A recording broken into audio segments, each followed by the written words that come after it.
Hi students, in last lecture we have studied the moment of inertia of the ring, moment of inertia of the metal rod and there are different cases.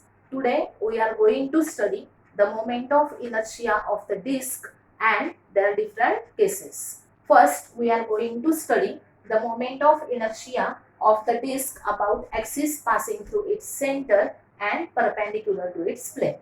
Consider this is a disc. Axis is passing through its center, okay, and which is perpendicular to its plane, like this. And disc is rotating about this axis. Suppose like this, disc is in horizontal plane, the axis passing through center, and disc is rotating about this axis. Okay.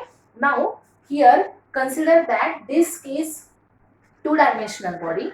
It is composed of small thick having number of rings having small thickness. Disc is composed of number of rings having small thickness. आता इथे आपण बघतोय की ही disk आहे. या डिस्कचं मास किती आहे तर कॅपिटल एम. त्यानंतर कॅपिटल आर म्हणजे काय आहे तर रेडियस ऑफ द डिस्क आहे. ही डिस्क मेड अप ऑफ काय सांगितलं मी आता नंबर ऑफ थिन रिंग्स. आता ही जी आहे डी एम मास असणारी आणि डी आर एवढा थिकनेस असणारी आणि रेडियस किती आहे त्याची बघा स्मॉल आर. अशा प्रकारे एक रिंग आपण इथे कन्सिडर केली. काय सांगितलं मी डी एम हे कोणाचं मास आहे तर त्या रिंगचं मास आहे. डी आर म्हणजे काय थिकनेस आहे. थिकनेस कोणाचा आहे या रिंगचा थिकनेस आहे. कॅपिटल आर रेडियस कुणाची आहे डिस्कची आणि कॅपिटल एम हे मास कुणाचं आहे डिस्कचं मास आहे. आता ही जी रिंग आपण कन्सिडर केलेली आहे तिचं मास हे डिस्कच्या मासपेक्षा खूप कमी आहे आणि ही रिंग ज्या डिस्टन्सवर ऍक्सिस पासून सिच्युएटेड आहे ते डिस्टन्स आहे स्मॉल आर. म्हणजे स्मॉल आर हे काय आहे तर रेडियस ऑफ द रिंग आहे. तर आता इथे जी डिस्क आपण कन्सिडर केलेली आहे ती डिस्क कशी आहे तर युनिफॉर्म आहे. डिस्क कशी आहे युनिफॉर्म. डिस्क युनिफॉर्म आहे याचा अर्थ काय तर डिस्कची सरफेस डेन्सिटी प्रत्येक पॉइंटला सेम आहे. डिस्क युनिफॉर्म आहे म्हणजेच काय तर डिस्कची सरफेस डेन्सिटी प्रत्येक पॉइंटला सेम आहे. आता सरफेस डेन्सिटी म्हणजे काय असते सरफेस डेन्सिटी म्हणजे काय असेल बघा. Surface density is equal to काय असतं mass upon area. Surface density is equal to काय असणार आहे mass upon area. Consider surface density of the disc is sigma which is equal to mass of the disk capital M and area of the disk is pi r square. This is equation number first. Surface density is defined as mass per unit area of the body.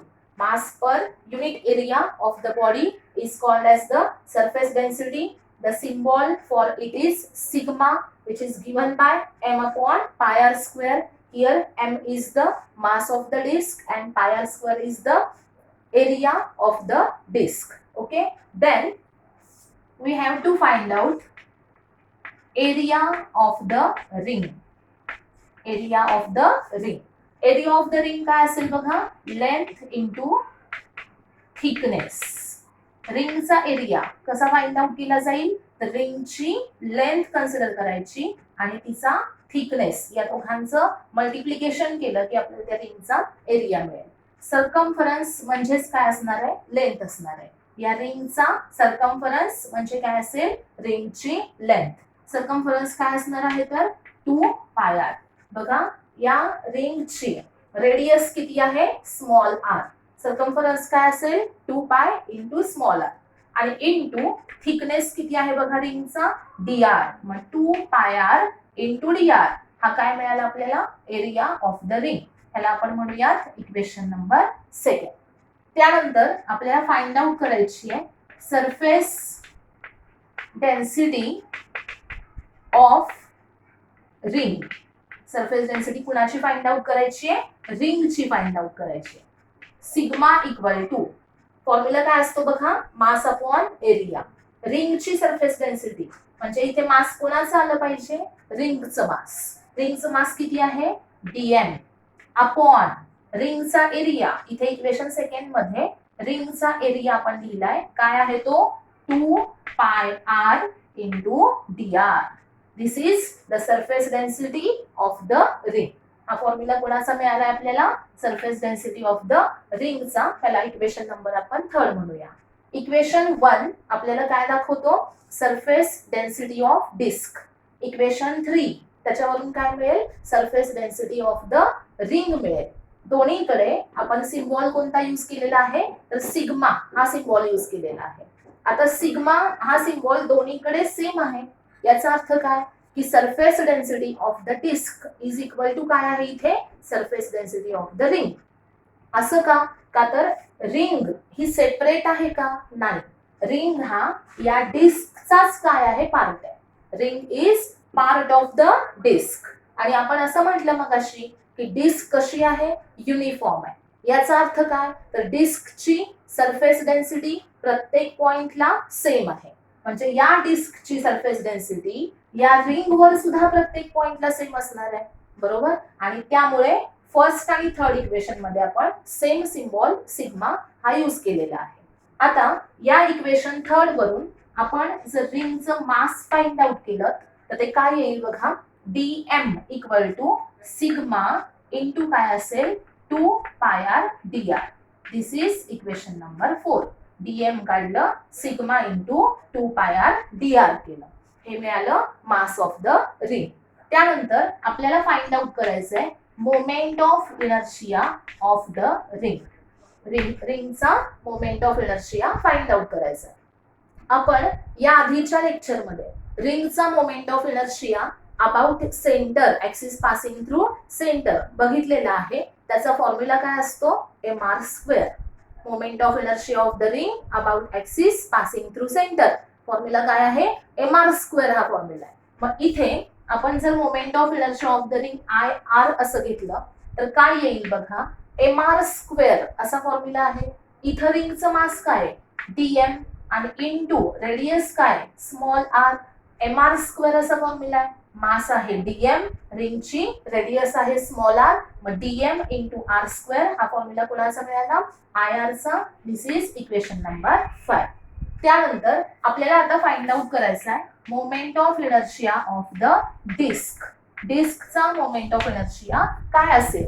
आता जसं आपल्याला small work done माहिती आहे dw आणि total work done find out करायचं आहे जे आहे w. तर आपण कसं करतो सांगा, dw माहित आहे, w काढायचा आहे, तर आपण काय करतो, dw चं इंटिग्रेशन घेतो. म्हणजे dw चं इंटिग्रेशन घेतल्यावर आपल्याला काय मिळतं, w मिळतं. मग याच प्रकारे जर तुम्ही स्मॉल क्वांटिटीचं इंटिग्रेशन घेतलं तर तुम्हाला काय मिळत असते, लार्ज क्वांटिटी मिळते. याचा अर्थ एक डिस्क आहे, disc is made up of number of thin rings. Ring कशा आहेत, थिन आहेत. रिंगचं मास लहान आहे, किती आहे ते, dm. मग जर तुम्ही रिंगच्या मोमेंट ऑफ इनर्शियाचं इंटिग्रेशन घेतलं तर तुम्हाला काय मिळेल, डिस्कचा मोमेंट ऑफ इनर्शिया. म्हणजेच काय करायचं आहे आपल्याला, moment of inertia of the disc about axis passing through centre. Moment of inertia of the disc about axis passing through centre C and perpendicular to plane. त्याला आपण काय म्हणूयात, IC. कसं काढायचं सांगितलं मी, डिस्कचा moment of inertia equal to काय असेल, इंटिग्रेशन IR. म्हणजे इंटिग्रेशन कोणाचं घेतलं तुम्ही, रिंगच्या मोमेंट ऑफ इनर्शियाचं इंटिग्रेशन घेतलं, which is equal to integration IR काय आहे बघा, इक्वेशन नंबर 5 मध्ये dm into r². dm into r² याचं काय घेतलं आपण, integration, which is equal to, हे कशावरून लिहिलं, इक्वेशन नंबर 5 वर. त्यानंतर इंटिग्रेशन मध्ये dm काय बघा, इक्वेशन नंबर 4 मध्ये dm equal to sigma 2 pi r dr. dm ची व्हॅल्यू टाकायची, सिग्मा 2 पाय r dr आणि इनटू काय आहे पुढे, r². आणि हे कशावरून लिहिलं, इक्वेशन नंबर 4 वर. Okay, which is equal to, आता इथे 2 कॉन्स्टंट आहे पाय कॉन्स्टंट आहे, सिग्मा कॉन्स्टंट आहे. म्हणजे 2 पाय सिग्मा ह्या 3 व्हॅल्यू कॉन्स्टंट आहेत. इंटिग्रेशन मध्ये इथं आर आहे, इथं आर स्क्वेअर आहे. आर इंटू आर स्क्वेअर इथे झाला आर क्यूब इंटू असेल डी आर. इथं या इंटिग्रेशनला लिमिट कुणाचं असेल बघा, डी आरचं. डी आर म्हणजे काय, रेडियस. रेडियस मधला चेंज कसा असणार आहे, तर 0 टू कॅपिटल आर. 0 म्हणजे हा पॉइंट, कॅपिटल आर म्हणजे हा पॉइंट. डिस्कची रेडियस इन्क्रीज कशी होईल बघा, 0 टू कॅपिटल आर. इथं 2 पाय सिग्मा आर क्यूबचं इंटिग्रेशन. आर क्यूबचं इंटिग्रेशन काय असेल, तर जसं X raise to N, integration X raise to N D X आहे, त्याचा फॉर्म्युला काय असतो, X raise to N plus 1 upon N plus 1. X square असेल तर त्याचं इंटिग्रेशन काय येतं, एक्स क्यूब अपॉन 3. बरोबर. त्याच प्रकारे आर क्यूब डी आरचं इंटिग्रेशन काय असेल बघा, integration r cube d r equal to काय असेल, आन्सर काय येईल याचं, आर एस टू 4 अपॉन 4.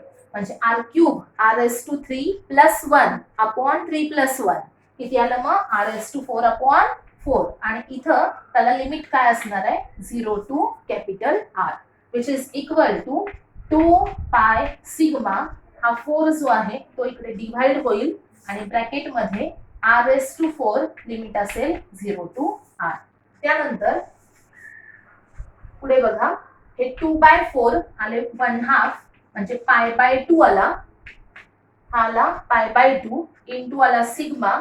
इथं ब्रॅकेट मध्ये हा स्मॉल आर आहे, याच्या जागी first higher limit put up करा, ते आहे कॅपिटल आर रेस टू 4 आणि मायनस काय असेल 0 equal to pi by 2 sigma आणि इंटू काय आला कॅपिटल आर रेस टू 4. पाय बाय 2 सिग्मा इथे जो आहे त्याची व्हॅल्यू इक्वेशन 1 वरून पुटअप करायची. इक्वेशन 1 काय आहे बघा, sigma equal to m upon pi r square. ती व्हॅल्यू इथे पुटअप केली, m upon pi r square आणि इंटू काय असेल आर एस टू 4. मग पाय बाय इथे बघा, पाय पाय काय झाला, कॅन्सल झाला. हा आर स्क्वेअर आहे, इथं आर एस टू 4 आहे, आर स्क्वेअर कॅन्सल झाला, राहिला काय आर स्क्वेअर. म्हणजे m R square upon 2, m R square upon 2. LHS ला काय होतं, I C, which is equal to answer काय मिळालं, m R square upon 2. This is the moment of inertia of the disc about axis passing through its center and perpendicular to its plane. Formula काय मिळतो आपल्याला, M R square upon 2. Okay. त्यानंतर second case आपल्याला बघायची आहे.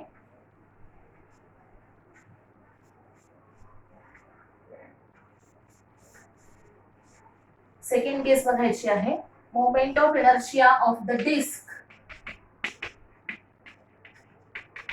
About its diameter. About its diameter. ही case same कशाप्रमाणे आहे सांगा, रिंग. ओके. इथं ही आहे डिस्क, डिस्कचा हा आहे झेड ऍक्सिस, त्यानंतर इकडे असेल वाय ऍक्सिस, इकडे असेल एक्स ऍक्सिस. ह्या ऍक्सिसला पुढे आपण काय केलं, एक्सटेंड केलं. ह्या ऍक्सिसला इकडे पुढे आपण एक्सटेंड केलं आणि इथं आय झेड, आय वाय आणि आय एक्स हा पॉइंट आहे सी. बघा, ही डायग्राम आपण रिंग मध्ये बघितलेली होती. आय झेड म्हणजे काय असेल, moment of inertia of the disc about z axis. I y काय असेल, moment of inertia of the disc about y axis. आणि आय एक्स काय असेल, moment of inertia of the disc about x axis. C म्हणजे काय, centre. Okay. आता हे 3 axis C या पॉइंट मध्ये काय होत आहेत, मीट होत आहेत. तर आता इथे आपण काय बघतोय, moment of inertia of the disc about diameter बघायचंय. जसं मी रिंग साठी सांगितलेलं होतं की अबाउट डायमीटर म्हणजे आपल्याला फाइंड आउट काय करायचंय, तर अबाउट एक्स आणि वाय ऍक्सिस. आता ही जी डिस्क आहे, या डिस्क मध्ये हा ऍक्सिस कोणता असतो, तर झेड ऍक्सिस. हा ऍक्सिस कोणता आहे, सेंटर मधून पास होणारा आणि त्या डिस्कला परपेंडिक्युलर असणारा ऍक्सिस कोणता असतो, तर झेड ऍक्सिस असतो. मग एक्स आणि वाय ऍक्सिस कुठे आहेत, हा आहे एक्स ऍक्सिस आणि हा कोणता ऍक्सिस आहे, वाय ऍक्सिस. इथे असेल एक्स ऍक्सिस इथे असेल, वाय ऍक्सिस आणि हा असा कोणता असेल, झेड ऍक्सिस. जर या एक्स ऍक्सिसला तुम्ही पुढे एक्सटेंड केलं तर हा काय झाला, डायमीटर. इथे होता वाय ऍक्सिस, त्याला पुढे एक्सटेंड केलं तर हा काय झाला, डायमीटर. म्हणजे एक्स आणि वाय ऍक्सिस हे या डिस्कच्या प्लेन मध्ये आहेत, म्हणजेच त्यांना एक्सटेंड केल्यानंतर ते काय तयार होतात, डायमीटर. म्हणजेच काय, तर moment of inertia about diameter आपल्याला फाइंड आउट करायचं आहे. म्हणजेच काय, तर moment of inertia about x आणि वाय ऍक्सिस म्हणजे काय असतील हे आपल्याला फाइंड आउट करायचं आहे. अबाउट डायमीटर म्हणजेच काय, तर about x and Y axis. आता इथे आपण कोणता थेरम वापरू शकतो, तर परपेंडिक्युलर ऍक्सेस थेरम वापरू शकतो. परपेंडिक्युलर ऍक्सेस थेरम जर आपण यूज केला तर काय येईल बघा, I z equal to I x plus I y. I z equal to I x plus I y. But आता आपण काय म्हटलं, तर एक्स आणि वाय ऍक्सिस हे काय असतील, हा एक्स ऍक्सिस आणि हा वाय ऍक्सिस हे दोन ऍक्सिस या डिस्क साठी काय असणार आहेत, तर डायमीटर असणार आहेत. आणि त्यामुळं I x equal to I y equal to आपण काय लिहू शकतो, आय डी. ओके, आता ही व्हॅल्यू जर इथं पुटअप केली तर काय येईल, I z equal to I D plus I D which is equal to 2ID. म्हणजे आय झेड इक्वल टू काय मिळालं आपल्याला, 2ID मिळालं. मग आय डी इक्वल टू काय असेल, तर I z upon 2. I D equal to काय असेल, I z upon 2. Z axis कोणता आहे, तर त्या डिस्कला प्लेनला कसं आहे, परपेंडिक्युलर आणि सेंटर मधून पास होणारा ऍक्सिस म्हणजे कोणता ऍक्सिस आहे, झेड ऍक्सिस. म्हणजेच काय, आपण त्याला आय झेडच्या ऐवजी आय सी असं सुद्धा म्हणू शकतो. मग आय झेडच्या ऐवजी जर आपण आय सी टाकलं इथे तर काय येईल, आय सी अपॉन 2. आता आय सी म्हणजे काय, तर moment of inertia of the disc about axis passing through centre and perpendicular to its plane. आता या पॉइंटच्या आधी आपण त्याची व्हॅल्यू फाइंड आउट केली. ती व्हॅल्यू काय होती, तर mr²/2. Moment of inertia of disc about axis passing through centre and perpendicular to its plane. याची व्हॅल्यू काय असते, तर mr²/2 आणि डिवाइडेड बाय काय असेल, 2. आय सी आहे mr²/2 अपॉन 2. आन्सर काय येईल बघा, mr²/4. This is ID. ID म्हणजे काय, moment of inertia of the disc about its diameter. Value काय आहे, mr²/4. ओके, mr²/2 ही व्हॅल्यू कुणाची आहे, डिस्कची, about axis passing through centre.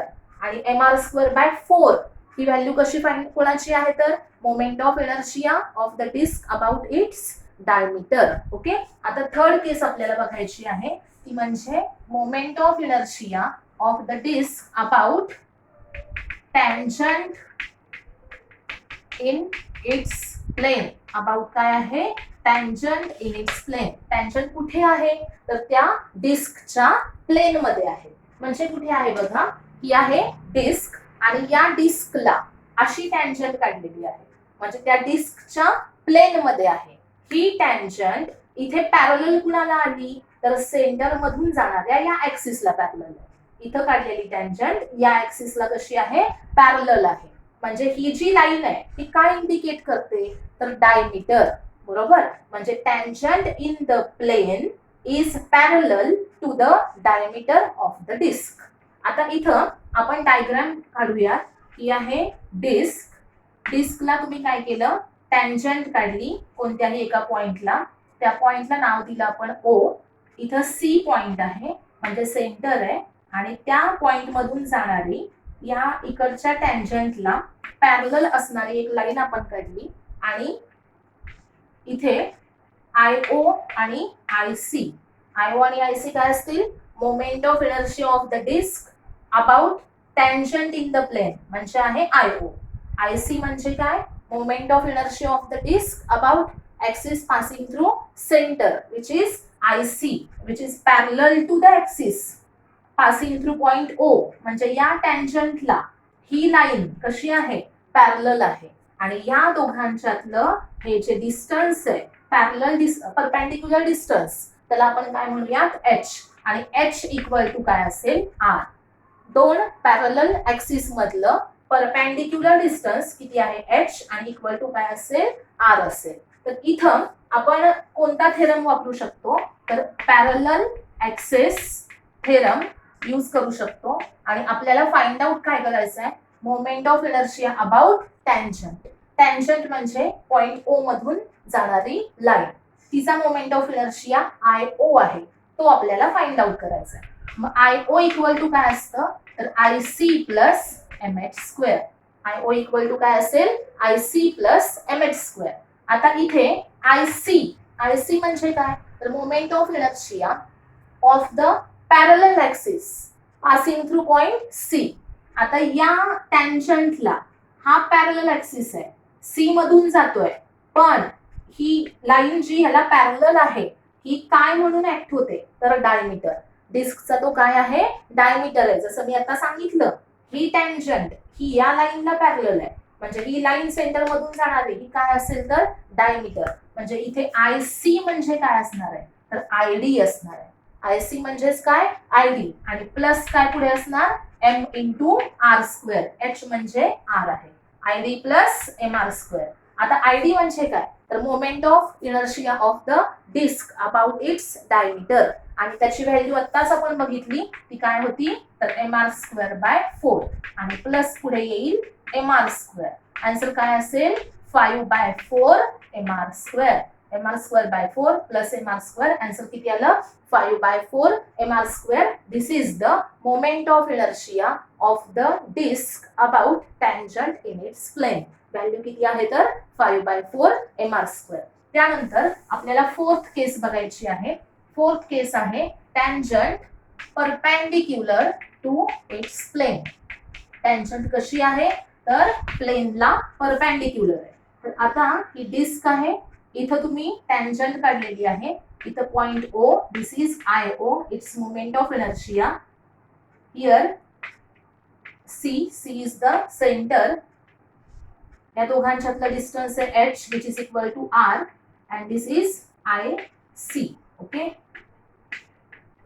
IC म्हणजे काय असेल तर moment of inertia of the disc about axis passing through centre. IO म्हणजे काय moment of inertia of the disc about tangent perpendicular to its plane. आता इथे बघा ही कशी केस आहे, ही डिस्क आहे, या डिस्कला इथं टँजंट आहे, म्हणजे या डिस्कच्या प्लेनला ती कशी आहे तर परपेंडिक्युलर आहे.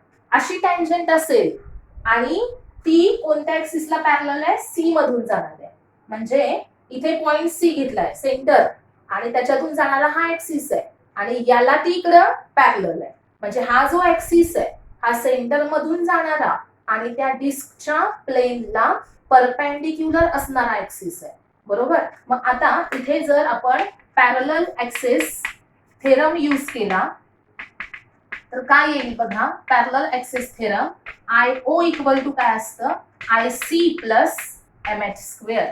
IO इक्वल टू काय असेल IC plus mh square which is equal to IO म्हणजे tangent perpendicular to the plane of the disc. ती असेल त्याचा मोमेंट ऑफ इनर्शिया असेल IO, तो आपल्याला फाइंड आउट करायचा आहे. मग IC म्हणजे सेंटर मधून जाणारा ऍक्सिस त्याचा मोमेंट ऑफ इनर्शिया तो काय असेल सांगा. डिस्कच्या सेंटर मधून जाणारा ऍक्सिस, डिस्कच्या प्लेनला परपेंडिक्युलर असणारा ऍक्सिस, त्याचा मोमेंट ऑफ इनर्शिया काय असेल तर mr स्क्वेअर बाय 2. मग इथे काय येईल तर mr स्क्वेअर बाय 2 आणि प्लस काय असेल m इंटू r स्क्वेअर, कारण h इक्वल टू आहे r. mr square by 2 plus mr square. Answer किती आलं 3 by 2 mr square. 3 by 2 mr square हे कुणाचं आन्सर मिळालं तर moment of inertia of the disc about tangent perpendicular to its plane. आता इथे आपण डिस्क साठी 4 केसेस बघितलेल्या आहेत बघा. डिस्क साठी 4 केसेस बघितल्या, त्याच्यामध्ये फर्स्ट अबाउट डिस्कच्या 4 केसेस कोणत्या आहेत अबाउट सेंटर, त्यानंतर डायमीटर, त्यानंतर टँजंट इन द प्लेन आणि tangent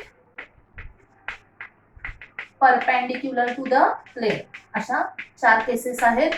first about centre formula येतो mr²/2. About diameter mr²/4. Tangent in the plane π/4 mr². आणि tangent perpendicular to the plane 3/2 mr². आता रिंग साठी हेच फॉर्म्युले काय होते बघा. सेंटर साठी फॉर्म्युला होता mr². डायमीटर साठी काय होता mr²/2. त्यानंतर टँजंट इन द प्लेन जी होती त्याचा फॉर्म्युला होता 3/2 mr². आणि परपेंडिक्युलर टू प्लेन होती त्याचा फॉर्म्युला होता 2 mr². आता जर तुम्ही ऑब्झर्व केल्या दोन्ही केसेस तर तुमच्या एक लक्षात येईल की रिंग साठी किंवा डिस्क साठी जो तुम्ही सेंटरचा फॉर्म्युला घेताय सेंट्रल ऍक्सिसचा आणि परपेंडिक्युलर टू द प्लेन असेल ते फॉर्म्युले जे आलेत रिंग साठी आहे mr². डिस्क साठी काय आहे तो mr²/2 आहे. आणि डायमीटरचे फॉर्म्युले जे आहेत म्हणजे दोघांचे पण moment of inertia about diameter जेव्हा आपण काढतो त्यावेळेस काय केलंय बघा. डिस्क साठी बघा डिस्कचा सेंटरचा फॉर्म्युला काय आहे mr²/2 आहे. आणि डायमीटरचा कसा काढला तर mr²/4 केला. म्हणजे कसा आला तो तर या फॉर्म्युल्याला सेंटर मधून जाणारा ऍक्सिस जो आहे त्याचा फॉर्म्युला जो आहे त्याला तुम्ही काय केलं 2 न डिव्हाइड केलं. म्हणजे डिस्क साठी अबाउट सेंटर फॉर्म्युला आहे mr²/2. त्याला 2 न डिव्हाइड करा मग काय मिळेल mr²/4. आणि तो कुणासाठी असेल फॉर्म्युला डायमीटर साठी. सेम तसंच रिंग साठी आहे बघा. रिंगचा अबाउट सेंटर फॉर्म्युला काय mr² आहे. आणि अबाउट डायमीटर मिळण्यासाठी काय करायचं तर त्या अबाउट सेंटरच्या फॉर्म्युल्याला तुम्ही 2 न काय कराल डिव्हाइड कराल. मग आता अबाउट सेंटर फॉर्म्युला आहे mr² आणि त्याला डिव्हायडेड बाय 2 केलं म्हणजे mr²/2 केलं की काय मिळतो about diameter. Okay he trick लक्षात ठेवायची. सेंटर साठी जे फॉर्म्युले आहेत ते लक्षात पाहिजेत आपल्याला. सेंटरचा रिंगचा आहे mr². डिस्कचा आहे mr²/2. याला तुम्ही 2 न डिव्हाइड केलं mr²/2 म्हणजे कोणाचा डायमीटरचा मिळाला. इकडे mr²/2 ला 2 न डिव्हाइड केलं म्हणजे mr²/4 मिळालं. हा डिस्कचा डायमीटरचा मिळाला. आता थर्ड केस कोणती आहे बघा दोन्हीकडे. Tangent in the plane. Tangent कुठे आहे प्लेन मध्ये आहे. टँजंट ज्या वेळेस त्या डिस्कच्या किंवा रिंगच्या प्लेन मध्ये असते. टँजंट कुठे असते प्लेन मध्ये. एक लक्षात ठेवायचं टँजंट प्लेन मध्ये असेल ती पॅरलल आहे डायमीटरला. बरोबर तुम्हाला काय करायचंय मग आता टँजंट प्लेन मध्ये आहे ती डायमीटरला पॅरलल आहे. तर कसं लक्षात ठेवायचं इथे तर moment of inertia about tangent in the plane काढताना तुम्हाला काय करायचंय तर डायमीटरचा मोमेंट ऑफ इनर्शिया घ्यायचा आणि त्याच्यामध्ये प्लस mr² करायचं. जसं इथे डिस्क साठी डायमीटरचा मोमेंट ऑफ इनर्शिया किती आहे mr²/4. बरोबर. आणि मी आता काय सांगितलं की टँजंट इन द प्लेनचा करताना तुम्हाला काय करायचं आहे बघा. टँजंट इन द प्लेन साठी डायमीटरचा मोमेंट ऑफ इनर्शिया घ्यायचा आणि प्लस त्याच्यामध्ये mr² करायचं. मग डिस्क साठी ती व्हॅल्यू काय आहे mr²/4 आणि प्लस तुम्ही काय केलं mr². आणि मग तेव्हा आन्सर तुम्हाला काय मिळालं 5/4 mr². बरोबर. तशीच ट्रिक तुम्ही इकडे यूज करू शकता रिंग साठी. रिंग साठी बघा अबाउट ही जी तुम्हाला इक्वेशन सांगितलेलं आहे हे रिंग साठी जर तुम्ही यूज केलं तर अबाउट डायमीटर फॉर्म्युला येतो mr²/2 आणि प्लस mr² करा त्याचं आन्सर मिळतं 3/2 mr². आणि तो आहे रिंग साठीचा moment of inertia about tangent in the plane. Okay काय काय सांगितलं लक्षात ठेवा. फर्स्ट काय सांगितलं होतं मी सेंटरचे फक्त फॉर्म्युले माहिती पाहिजे. रिंग साठी mr². डिस्क साठी mr²/2. Okay next step second step कोणती अबाउट डायमीटर काढायचं आहे. अबाउट डायमीटर साठी काय लक्षात ठेवायचं सेंटरच्या मोमेंट ऑफ इनर्शियाला 2 न डिव्हाइड. रिंग साठी mr²/2 येईल आणि इकडे mr²/2 ला 2 न डिव्हाइड करा म्हणजे काय येईल mr²/4. Third case tangent in the plane आहे त्याचा मोमेंट ऑफ इनर्शिया काढताना लक्षात काय पाहिजे की टँजंट इन प्लेन आहे म्हणजे पॅरलल कुणाला आहे डायमीटरला पॅरलल आहे. बरोबर. मग डायमीटरचा मोमेंट ऑफ इनर्शिया घ्यायचा आणि त्याच्यामध्ये प्लस mr² करायचं. मग रिंग साठी डायमीटरचा मोमेंट ऑफ इनर्शिया आहे mr²/2 आणि प्लस mr² करा किती मिळाला 3/2 mr². Tangent in the plane डिस्कसाठी कशी करायची, तर डायमीटरचा फॉर्म्युला घ्यायचा mr²/4 आणि प्लस mr². आन्सर किती येईल 5/4 mr². त्यानंतर tangent perpendicular to the plane असेल. टँजंट कुठे आहे, परपेंडिक्युलर टू द प्लेन, म्हणजे प्लेनला अशी परपेंडिक्युलर टँजंट काढली.